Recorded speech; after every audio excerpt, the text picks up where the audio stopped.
Goeiemôre geliefdes, wat 'n geseënde dag lê weer voor ons en ons verbly ons in ons Meester, Yeshua. Al die lof en die eer kom hom toe.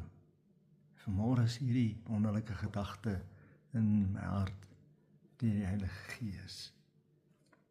Die somme van ons hemelse Vader is so kosbaar. En ek lees 'n stukkie saam met u. Kom ons hoor, wat wil die Heilige Gees net met ons kom deel vanmôre. En hierdie gedeeltetjie verskoon is Matteus 16 vanaf vers 24. Toe sê Yeshua vir sy disippels: As iemand agter my aan wil kom, moet hy homself verloon en sy kruis opneem en my volg. Want elkeen wat sy lewe wil red, sal dit verloor, maar elkeen wat sy lewe om my ontwil verloor, sal dit vind. Want wat baat dit 'n mens as hy die hele wêreld win, maar aan sy siel skade ly? Of wat sal 'n mens gee as 'n losprys vir sy siel?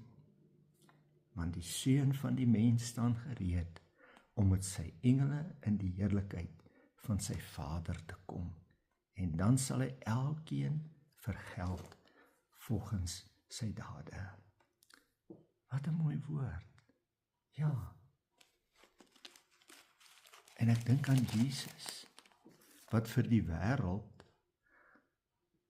as verloor voorkom, was 'n wen, 'n ewige heerlike wen. En ek het dan vanmôre hier